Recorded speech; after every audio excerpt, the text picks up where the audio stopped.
நாடாளுமன்ற மக்களவையில் 2024-2025 நிதியாண்டிற்கான மத்திய பொது பட்ஜெட் இன்று தாக்கல் செய்யப்படுகிறது. இது குறித்தான மேலும் விவரங்களை மணிராஜ் வழங்க கேட்கலாம். இன்று தாக்கலாகும் மத்திய பட்ஜெட் குறித்து உங்களது எதிர்பார்ப்பு என்ன சார்? விவரங்கள்.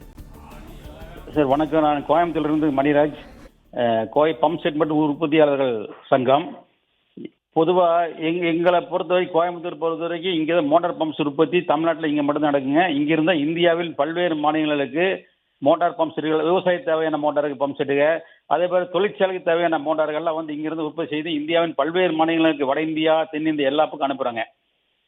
குறிப்பாக இப்போது கடந்த ஒரு 4-5 வருடங்களாகவே இந்த மூலப்பொருட்கள் விலை, குறிப்பாக இந்த காப்பர், அலுமினியம், இரும்புக, எஸ்எஸ் ராடு, ஸ்டீல்ஸு, இது போன்ற முக்கியமான மூலப்பொருட்கள் எல்லாமே 25% 100%. அதாவது முதல்ல பார்த்தீங்கன்னா காப்பர் வந்து விலை வந்து 490 ரூபா 500 ரூபா ஒரு கிலோ இருந்தது. இன்னைக்கு பார்த்தீங்கன்னா 950 ரூபா 1000 ரூபா ஆயிடுச்சுங்க.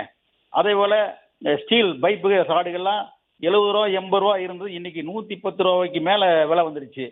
இதுபோல பல்வேறு மூலப்பொருட்களும் கடுமையாக விலை உயர்ந்ததுனால கோயம்புத்தூர்ல சிறு குறு மோட்டார் செய்கிறவங்க எல்லாம் வந்து கடுமையாக பாதிக்கிறாங்க.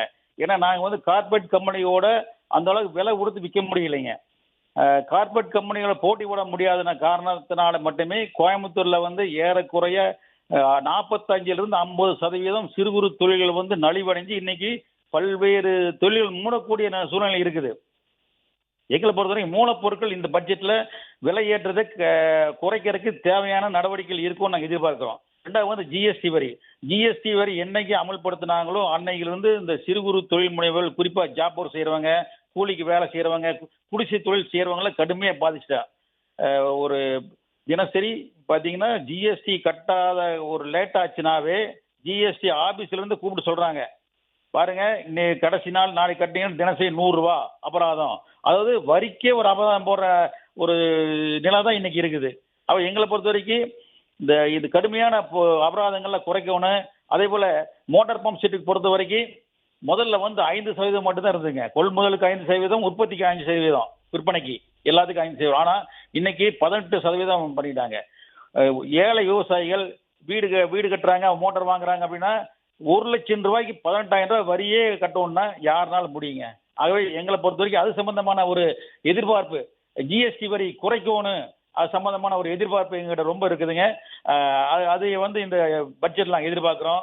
மூணாவது பார்த்தீங்கன்னா வங்கிகளை பொறுத்த வரைக்கும் இன்னைக்கு சிறு குறு தொழில் முனைவோர்களுக்கு எப்படி கணக்கு போட்டாலும் 12% குறையில்லாம தான் இங்கே வட்டி வாங்குறாங்க. எங்களை பொறுத்த வரைக்கும் ஒரு 6% வட்டி வாங்கினா எங்களுக்கு கொஞ்சம் சௌரியமா இருக்கு. அது சம்பந்தமான ஏதோ அறிவிப்பு வரும் அப்படின்னு நாங்கள் எதிர்பார்த்து காத்துட்டு இருக்கிறோம்.